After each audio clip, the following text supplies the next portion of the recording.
तुझ्या मुसलमान मित्राला वंदे मातरम म्हणायला लाव, मग तुला समजल. असं काही अर्धवटांनी माझ्या मागच्या एका रीलवर कमेंट केलत्या. आता जर एवढ्या सोप्या भाषेत समजावून सांगूनही जर अर्धवट लोकांच्या डोक्यात शिरत नसेल तर अजून सोप्या भाषेत सांगतो.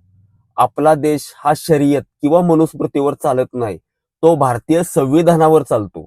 संविधान प्रत्येक नागरिकाला विचार स्वातंत्र्य, अभिव्यक्ती स्वातंत्र्य, श्रद्धेचं स्वातंत्र्य आणि वैयक्तिक स्वातंत्र्य देतं. म्हणून वंदे मातरम किंवा भारत माता की जय म्हणणं हे देशभक्तीचे एक रूप असू शकतं, पण ते बंधनकारक नाही. आणि देशभक्तीचा एकमेव पुरावा तर अजिबातच नाही. मग देशभक्ती म्हणजे काय? संविधानाचा आदर करणं, कायद्याचं पालन करणं, प्रामाणिकपणे काम करणं, टॅक्स भरणं, मतदान करणं, सामाजिक सलोखा राखणं आणि देशाच्या विविधतेचा सन्मान करणं.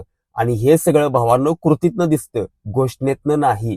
हा, काही लोक श्रद्धेनं घोषणा देतात, ते योग्यच आहे, पण कोणालाही जबरदस्तीनं घोषणा म्हणायला लावणं हे डायरेक्ट संविधानाच्या विरोधात आहे. आता जर एवढ्या सोप्या भाषेत सांगूनही या जर अर्धवट लोकांना समजत नसेल तर एखाद्या चांगल्या डॉक्टरकडनं उपचार करून घ्या. आणि जर उपचारासाठी सुद्धा पैसे नसतील तर सांगा, मी पाठवतो.